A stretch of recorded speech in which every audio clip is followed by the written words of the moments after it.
ce genre de vidéos, je pourrais peut-être en refaire, mais j'en referai pas très très souvent quoi. Et j'ai vu une seule vidéo française qui parlait de l'histoire que je vais traiter aujourd'hui, donc je me suis dit que ça pouvait être intéressant de la faire moi aussi. Et voilà. Par contre, si vous voyez que je regarde en bas, c'est parce que juste ici j'ai le script, parce que je peux pas me permettre d'improviser sur une vidéo comme ça. Donc c'est parti. Alors, l'affaire d'Hammam Choud, aussi appelée l'affaire de l'homme de Somerton, se passe en Australie. Tout commence le 1er décembre 1948 à 6h30, quand le cadavre d'un homme inconnu est retrouvé sur la plage de Somerton Park, au sud de l'Adélaïde. L'homme a une cigarette entamée sur le torse, comme s'il était mort en la fumant, et porte un costard-cravate, tandis que toutes les étiquettes de ses vêtements sont arrachées. Malheureusement pour la police et pour l'avancée de l'enquête, les empreintes digitales et dentaires ne donnent aucun résultat. La victime retrouvée est totalement impossible à identifier, même après l'appel à témoins. Je trouve ça incroyable qu'on ne sache pas qui est la personne. L'autopsie est ensuite réalisée et aucune trace de poison ou de blessure n'est retrouvée. Pourtant, le médecin légiste, il est persuadé que c'est pas une mort naturelle. Selon lui, l'homme a été tué par un poison indétectable, comme un barbiturique ou un soluble hypnotique. Je suis pas sûre de la prononciation des mots, c'est super dur à lire. N'ayant aucune vraie preuve scientifique, la cause de la mort reste floue. La victime sera finalement enterrée à Adélaïde sous le nom de l'homme inconnu. Genre sur la pierre tombale écrit l'homme inconnu. Mais alors, qu'est-ce qui s'est passé? Eh bien, je pourrais pas répondre à cette question. Cette affaire est un des plus gros mystères d'Australie, comme vous pouvez voir dans le titre. Mais c'est pas pour autant que la vidéo s'arrête ici quand même. Oh voilà, on va se calmer. Parce que plusieurs pistes ont vu le jour.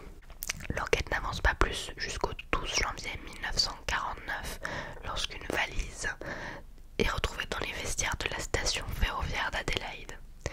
Elle aurait été déposée là-bas le 30 novembre 1948, soit la veille de la découverte du cadavre de l'inconnu.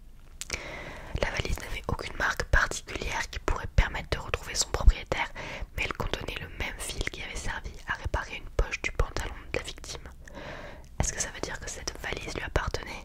Est-ce que ça signifiait qu'il ne venait pas d'ici, peut-être même d'un autre pays? On n'aura pas vraiment de réponse, mais ces informations ont beaucoup fait naître de théories.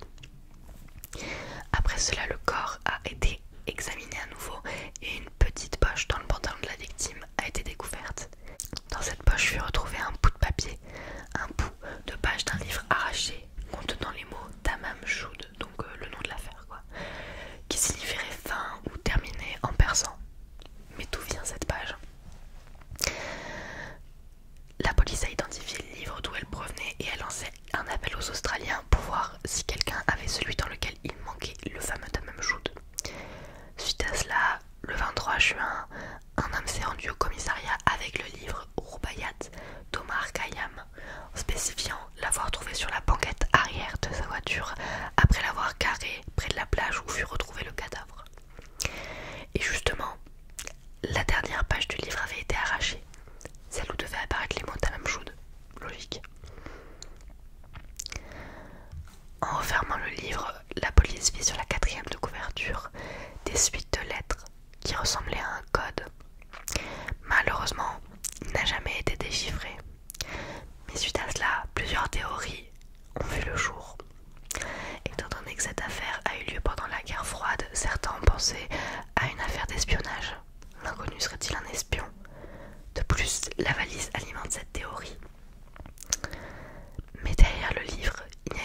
se penche sur l'affaire et émet l'hypothèse suivante. Jessica Thompson, le vrai nom de l'infirmière citée plus tôt, et l'inconnu auraient eu une aventure et carrément un enfant, Robin Thompson. Et en vrai, sa théorie est assez plausible.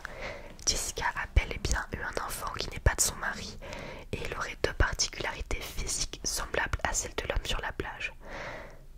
Abbott a aussi relié ce cas à celui de George Marshall, décédé sur une